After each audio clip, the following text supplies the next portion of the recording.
Hello students, आज का हमारा टॉपिक है प्रोडक्ट ऑफ टू वेक्टर्स, यानी कि दो वेक्टर्स की मल्टीप्लीकेशन। देखिए, वेक्टर के केस में मल्टीप्लीकेशन दो तरीके से डिफाइन होती है। फर्स्ट है हमारा स्केलर और डॉट प्रोडक्ट, सेकंड है हमारा वेक्टर और क्रॉस प्रोडक्ट। स्केलर और डॉट प्रोडक्ट पे बेस्ड हमारी एक्सरसाइज 10.3 है और वेक्टर प्रोडक्ट पे बेस्ड हमारी एक्सरसाइज 10.4 है। तो आज हम कर रहे हैं स्केलर और dot product of two vectors. देखिए इसकी definition, the scalar product of two non zero vectors A and B. Suppose हमारे पास दो नॉन जीरो वेक्टर्स दिए हुए हैं ए एंड बी, तो इन दोनों वेक्टर्स की स्केलर या डॉट प्रोडक्ट हम कैसे डिनोट करेंगे? Denoted by a dot B, vector A dot b, इसको ऐसे रीड करेंगे a dot b and defined as, और इसकी डेफिनेशन क्या होगी? Scalar product of vector a and b is equal to vector a की magnitude into magnitude of vector b into cos theta. ये theta क्या है? Theta is the angle between the vector a and b, और theta हमारा which lies between 0 and 180 degree including 0 and 180। देखिए vector A का B के साथ हमने डॉट लिया, तो किसके इक्वल था? Magnitude of A into magnitude of B into cos theta. किसी भी वेक्टर का किसी भी दूसरे वेक्टर के साथ कभी भी डॉट प्रोडक्ट लेते हैं, हमेशा एक रियल नंबर आएगा, a real number.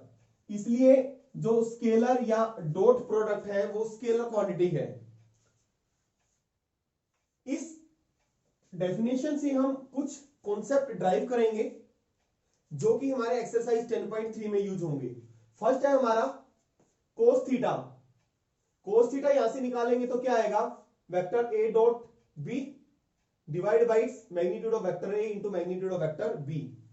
Second, if vector A is perpendicular to B, अगर एक वेक्टर ए बी पे परपेंडिकुलर है तो उनके बीच में एंगल क्या होगा? 90 होगा। तो थीटा को यहां पे हम 90 पुट कर देंगे, तो थीटा को 90 पुट किया, कोस 90 की वैल्यू 0 होती है, तो vector A dot B is equal to क्या हो जाएगा? 0 के इक्वल हो जाएगा। यानी कि दो वेक्टर्स परपेंडिकुलर होंगे तो उनका डॉट प्रोडक्ट किसके इक्वल होगा? 0 के इक्वल होगा। थर्ड, वेक्टर ए के साथ अगर हम डॉट लेंगे तो क्या होगा? Magnitude of vector A into magnitude of vector ए, क्योंकि बी की जगह यहां पे क्या है? ए ही है, और इन दोनों वेक्टर के बीच में एंगल कितना है? 0 डिग्री।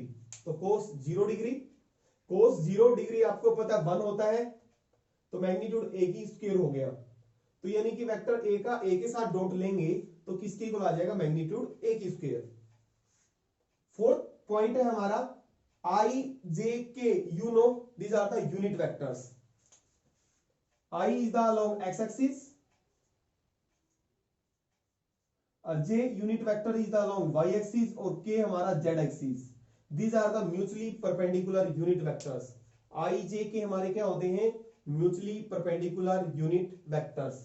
तो अगर हम आई का आई के साथ डॉट प्रोडक्ट लेते हैं, या जे का जे के साथ लेते हैं, के का के साथ लेते हैं, तो आंसर हमारा 1 आएगा। अभी समझेंगे हम 1 कैसे आएगा। अगर यूनिट वेक्टर आई का जे के साथ डॉट लेते हैं, या जे का के साथ लेते हैं, के का आई के साथ लेते हैं, तो आंसर हमारा 0 आएगा। देखिए कैसे। सपोज आई यूनिट वेक्टर का डॉट हमने आई के साथ लिया, तो ये डेफिनेशन लगाएंगे हम, magnitude of i into magnitude of i, और आई के बीच में एंगल कितना है? 0 डिग्री, cos 0, और आपको पता है cos 0 1 होता है, और आई हमारा यूनिट वेक्टर है, इसकी मैग्नीट्यूड 1 इंटू 1, cos 0 1, तो 1, तो आई इंटू आई क्या हो गया? 1, जे इंटू जे भी 1 होगा, और के का के साथ डॉट लेंगे वो भी 1 ही आएगा। अब किसी भी यूनिट वेक्टर का दूसरे यूनिट वेक्टर के साथ, सपोज आई का जे के साथ लिया, अब इनका डॉट प्रोडक्ट लेंगे हम, तो डेफिनेशन लगाएंगे यही ए डॉट बी वाली, magnitude of I magnitude of J unit vector, और इनके बीच में एंगल, क्योंकि तीनों वेक्टर्स आपस में क्या हैं? एक दूसरे के परपेंडिकुलर हैं, तो cos 90, आई की मैग्नीट्यूड 1 यूनिट वेक्टर है, इसकी मैग्नीट्यूड 1 और cos 90 0, तो क्या आ गया 0। तो इसलिए i into J 0, J into के भी 0, के इंटू आई भी 0। नेक्स्ट है properties of scalar product. First है a dot B is equal to B dot A. ये प्रॉपर्टी कौन सी कहलाती है? कॉम्यूटेटिव प्रॉपर्टी, यानी कि स्केलर प्रोडक्ट क्या होता है? कॉम्यूटेटिव होता है। फॉर एग्जांपल अलजेब्रा में भी हमारी प्रॉपर्टी होती है ये x into Y equal to Y into X, दोनों साइड क्या होती है? बराबर होती है। तो यहां पे वेक्टर में a dot B equal to B dot A, जैसे अलजेब्रा में होता है। सेकंड प्रॉपर्टी है distributive property of dot over addition. Vector a dot vector b plus c, you can write vector a dot b plus vector a dot c। Algebra में भी होती है distributive property. कैसे? Suppose हमारे पास तीन variables है x y z, x into Y plus Z. आप इसको ऐसे लिख सकते हैं X Y plus X Z, दोनों साइड क्या होती हैं? बराबर होती हैं, सेम है चीज यही। थर्ड प्रॉपर्टी है सपोज ए और बी आपके कोई वेक्टर्स हैं और लैम्डा कोई भी स्केलर है, तो लैम्डा ए वेक्टर यानी कि किसी वेक्टर को अगर हम कांस्टेंट से, स्केलर कहीं या कांस्टेंट कहीं मल्टीप्लाई करें, फिर उसका किसी दूसरे वेक्टर के साथ डॉट लेते हैं, तो you can write lambda into vector A dot B. उन वेक्टर्स के बीच में डॉट आ जाता है, कांस्टेंट बाहर आ जाता है, या you can write vector A dot lambda B vector.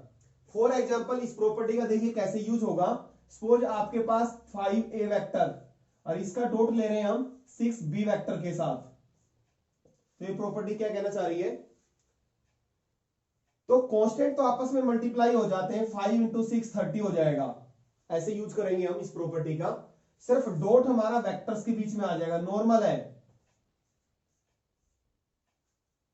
Constant आपस में क्या हो जाएंगे? मल्टीप्लाई हो जाएंगे, और डॉट किसके बीच में आ जाएगा?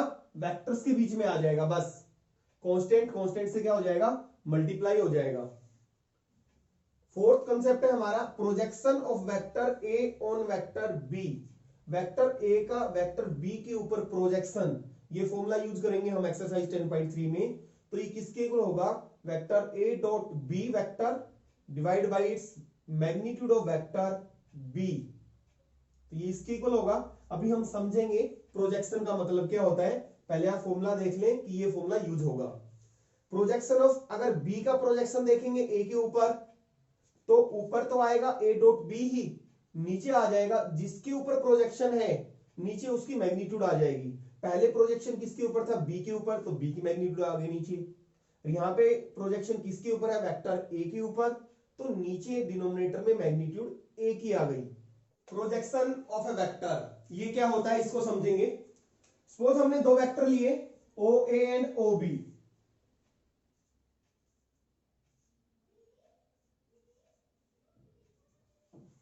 सपोज इनके बीच में हमने एंगल मान लिया थीटा, और ओ बी वेक्टर को हमने बी वेक्टर के इक्वल मान लिया, और ओ ए वेक्टर को हमने ए वेक्टर के इक्वल मान लिया। यहां ए से हमने परपेंडिकुलर ड्रॉ किया ओ बी के ऊपर A M, then O M is called projection of, O M को हम क्या कहेंगे? Projection of vector A on vector B. जो ये ओ एम है, ये इस ए वेक्टर का इस बी वेक्टर के ऊपर क्या कहलाएगा? प्रोजेक्शन कहलाएगा। और ओ एम वेक्टर क्या कहलाएगा? This is projection vector. अब हम ओ एम को फाइंड आउट करेंगे कि projection of a vector on b इसके इक्वल होता है, इसको शो करेंगे। देखिए ओ एम कैसे फाइंड आउट करेंगे? In right angle triangle o m a, o m निकालना है तो o m by o a, base by hypotenuse किसके इक्वल होता है? Cos theta. तो o m equal to o A into cos theta, और O A का मतलब है magnitude of vector O A cos theta. O A vector किसके equal है? ए वेक्टर के, यानी कि ए वेक्टर की मैग्नीट्यूड हो गई। और कोस थीटा आपको पता है, अगर ए वेक्टर और बी वेक्टर के बीच में एंगल थीटा है, तो कोस थीटा किसके इक्वल होता है? A dot B divide by magnitude of A magnitude of B. तो इसकी वैल्यू रख देंगे हम A dot B divide by magnitude of vector A magnitude of vector B. तो इससे कैंसिल हो गया मैग्नीट्यूड ए से मैग्नीट्यूड ए, तो क्या बचा हमारे पास? A dot B divide by magnitude of a. अब ओ एम क्या था हमारे पास? ओ एम इसके इक्वल आ गया। ओ एम क्या था? Projection of vector A on vector B.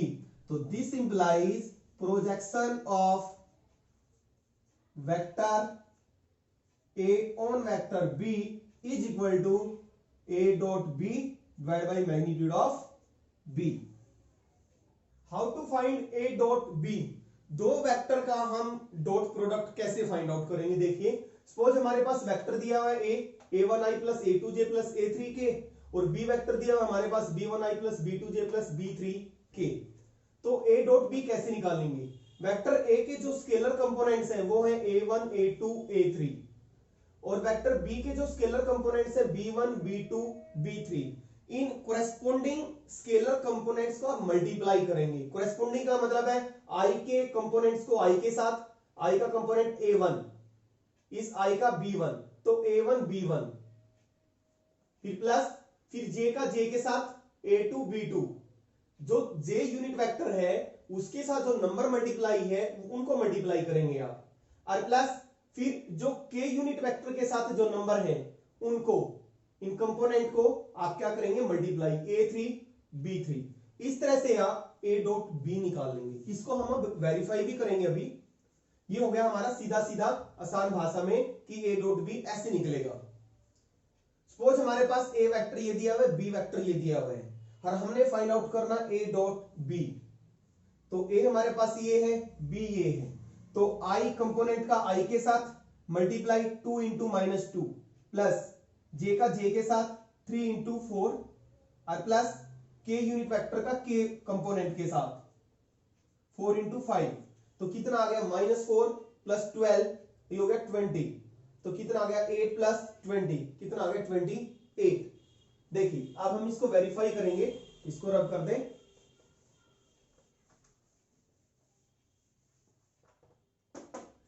A dot B A1i plus A2j plus A3k, इसका डॉट B के साथ B1i plus B2j plus B3k। देखिए, पहले हम इस A1i का इस पूरे के साथ डॉट लेंगे। आपने प्रॉपर्टी की थी डॉट प्रोडक्ट की, vector A dot B plus C, तो A B plus A dot C distributive property की थी, इसलिए डिस्ट्रीब्यूट हो जाएगा। पहले A1i का डॉट हो जाएगा इस पूरे के साथ, तो B1i plus B2j plus B3k, और प्लस फिर A2j का इसके साथ dot, B1i plus B2j plus B3k, फिर A3k का डॉट इसके साथ B1i प्लस B2j और प्लस B3k के साथ। अब इसका इसके साथ डॉट लेंगे तो प्रॉपर्टी लगा देंगे। आपने किया था कि इसका इसके साथ डॉट लेंगे, सिर्फ वेक्टर के साथ डॉट आएगा, कांस्टेंट आपस में मल्टीप्लाई हो जाएंगे। A1 B1, देखिए A1i और डॉट, पहला इसके साथ डॉट B1i, तो कांस्टेंट आपस में मल्टीप्लाई हो जाएंगे, और i का i के साथ डॉट आ जाएगा, i dot i। Similarly A1 B2,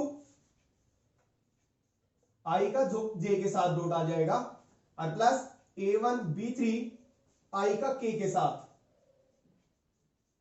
similarly A2 के साथ इसका मल्टीप्लाई करेंगे, डॉट प्रोडक्ट लेंगे, A2 B1 j का i के साथ, A2 B2 j का j के साथ, j का k के साथ, A2 B3 j का k के साथ, और प्लस अब A3 यह B1 k का i के साथ, अब इसका इसके साथ डॉट लेंगे, A3B2 K का J के साथ प्लस A3B3 K का K के साथ। अब आपको पता है I के साथ डॉट 1 होता है, I का J के साथ 0 होता है। अगर यूनिट वेक्टर का डॉट इटसेल्फ लोगे तो 1 आएगा और दूसरे के साथ लोगे तो 0 आ जाएगा। तो ये क्वांटिटी हमारी A1 B1 बनी, ये बची 0, ये भी 0 हो गई, ये भी 0, ये भी 0 हो गई, ये 1, J इंटू J 1 होता है A2 B2 प्लस 0, ये भी 0 हो जाएगी, ये भी 0 हो जाएगी, ये भी 0 हो जाएगी, और A3 B3 K into K 1 होता है तो A3 B3, तो वही आ गया कि A डॉट B किसके इक्वल आएगा, A1 B1 plus A2 B2 plus A3 B3। देखिए exercise 10.3 question number first, find the angle between two vectors A and B। Vector A और B के बीच में आपने एंगल फाइंड आउट करना है विद मैग्नीट्यूड्स। A की मैग्नीट्यूड दे रखी है √3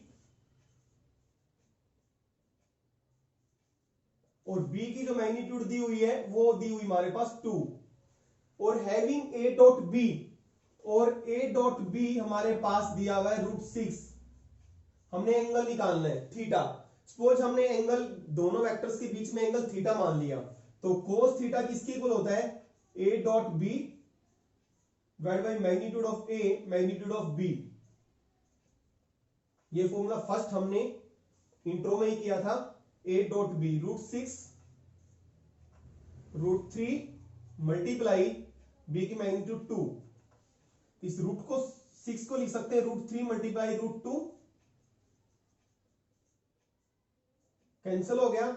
इस 2 को हम दो बार लिख सकते हैं √2 मल्टीप्लाई √2, एक रूट कट जाएगा तो हमारे पास क्या बचेगा, 1/√2 बच गया। और 1/√2 किसके वैल्यू होती है कोस में, π/4 की।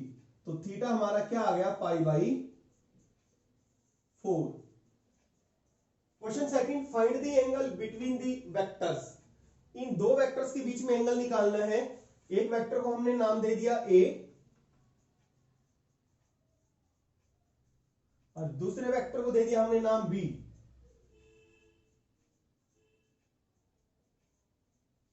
आपको पता है कोस थीटा निकालने का जो फॉर्मूला होता है, इन दोनों वेक्टर के बीच में एंगल मान लिया थीटा, तो कोस थीटा किसके इक्वल होता है, A into B divide by magnitude of A into magnitude of B।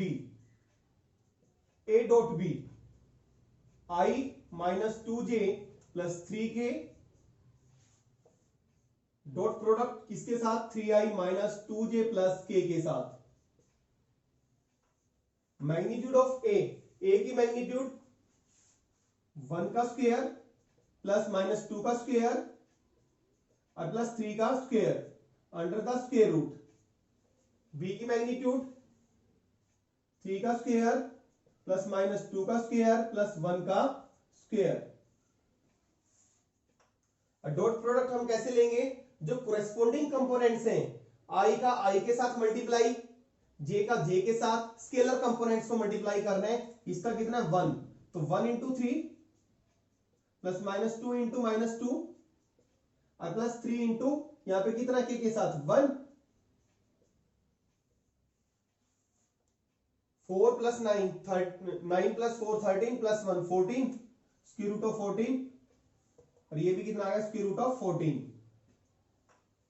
ये बना हमारे पास 3 3 6 6 और 4 10 10/14, 2 से कैंसिल हो जाएंगे, 2 5 जा 10 2 7 जा, तो कोस थीटा हमारा कितना आ गया 5/7। और यहां से थीटा निकालेंगे, राइट हैंड साइड में जाके कोस क्या बन जाएगा, कॉस इनवर्स बन जाएगा। Question number 3, find the projection of vector I minus J on vector I plus J। इसका प्रोजेक्शन निकालना है इस वेक्टर के ऊपर। हमने इसको मान लिया, एक को A मान लिया और दूसरे को मान लिया B, तो A का प्रोजेक्शन B के ऊपर निकालना है। और फॉर्मूला हमने किया था, क्या होता है projection of vector A on vector B, A dot B और मैग्नीट्यूड ऑफ बी यही होता है। तो इनका डॉट प्रोडक्ट लेंगे i minus j, dot product i plus j के साथ, और मैग्नीट्यूड बी, बी की मैग्नीट्यूड 1 का स्क्वायर 1 और प्लस 1 का square 1 under the square root. तो इनका डॉट प्रोडक्ट कैसे, कोरेस्पोंडिंग कंपोनेंट्स को, आई का 1 है, आई का यहां पे 1 है, 1 इंटू 1 और प्लस जे का -1 यहां पे 1, -1 इंटू 1, तो 1 - 1 0, 0 बाई रूट 2 0। तो आंसर क्या आ गया हमारे पास, प्रोजेक्शन वेक्टर ए का बी के ऊपर क्या आ गया, 0। Question number 4, find the projection of vector i plus 3j plus 7k on the vector 7i minus j plus 8k। Same question है जैसे क्वेश्चन 3 था। Let a equal to i plus 3j plus 7k और b हमने मान लिया 7i minus j plus 8k। तो क्या निकालना हमें, प्रोजेक्शन इस वेक्टर का इसके ऊपर। तो projection of vector a on vector b, तो क्या होता है a डॉट b, और जिसके ऊपर निकाल रहे हैं नीचे उसकी मैग्नीट्यूड आ जाती है। तो इन दोनों का डॉट प्रोडक्ट लेंगे, डायरेक्ट लेंगे डॉट प्रोडक्ट 1 की 7 के साथ, कोरेस्पोंडिंग स्केलर कंपोनेंट्स, j का कंपोनेंट 3 और यहां पे -1, 3 इंटू -1, k का 7 और यहां पे 8, b की मैग्नीट्यूड 7 की स्क्वायर प्लस -1 का स्क्वायर 1, इसका कंपोनेंट 8 का 64 अंडर द स्क्वायर रूट।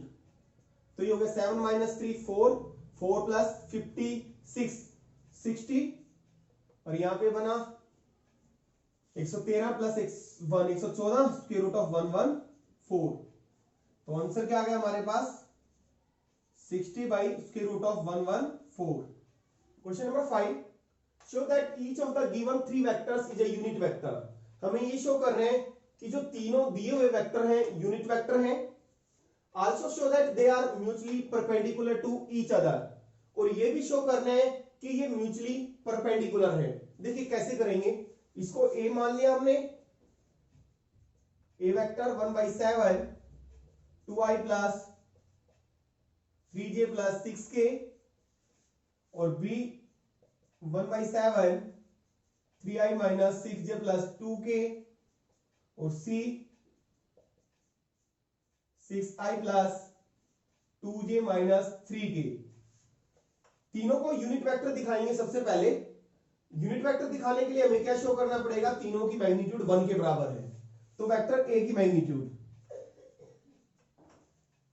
पूरे की मैग्नीट्यूड लेंगे, दोनों तरफ मैग्नीट्यूड कर दिया। और आपको पता है किसी भी वेक्टर को अगर हम कांस्टेंट से मल्टीप्लाई कर दें तो अलग अलग मैग्नीट्यूड हो जाती है।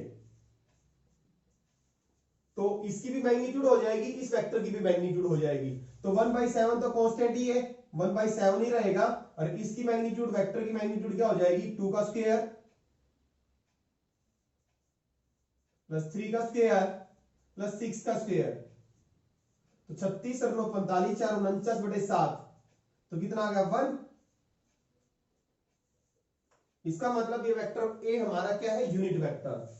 सिमिलरली मैग्नीट्यूड बी की लेंगे, 1/7 कांस्टेंट है ये, तो इसकी मैग्नीट्यूड तो यही रहेगी। अब इसकी मैग्नीट्यूड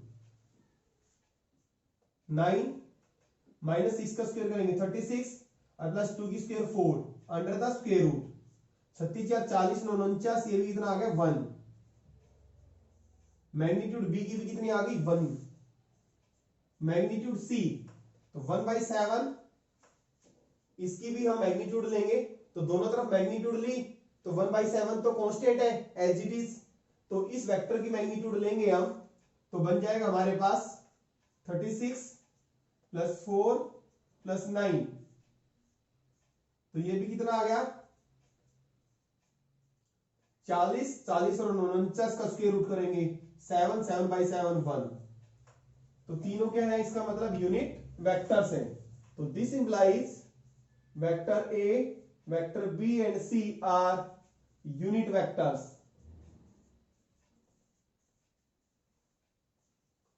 अब हम ये शो करेंगे कि तीनों वेक्टर्स आपस में परपेंडिकुलर हैं। तो इंट्रो में हमने किया था इस एक्सरसाइज के कि दो वेक्टर्स परपेंडिकुलर कब होते हैं, दो vectors A is perpendicular to B if A dot B is equal to 0। ठीक है, म्यूचुअली परपेंडिकुलर यानी कि ए बी पे परपेंडिकुलर है, बी सी पे, ए सी पे परपेंडिकुलर है। तो ये दिखाएंगे, पहले ए डॉट बी लेंगे। अगर ए डॉट बी अगर 0 के इक्वल आ जाता है तो इसका मतलब वेक्टर ए बी पे परपेंडिकुलर होगा। 1/7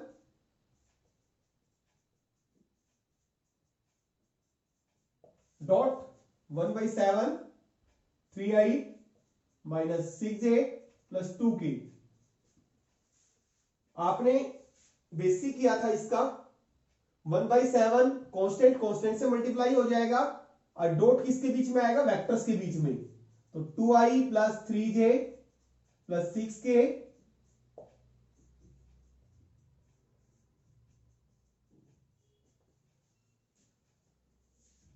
1/49 इन दोनों वेक्टर्स का डॉट लेंगे।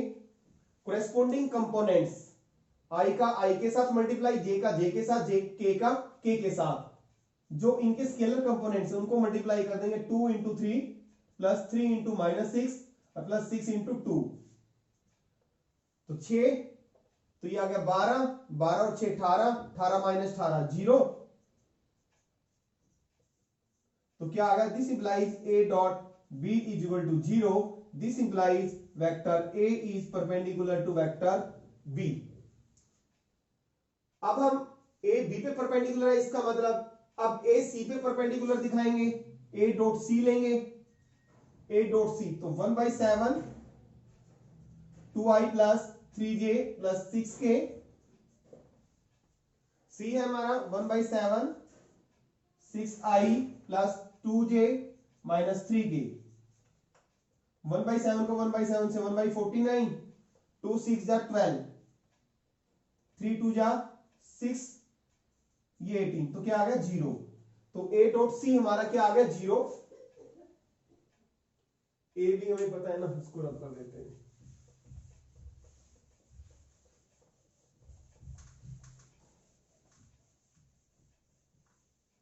देखिए, this implies A dot c is equal to 0।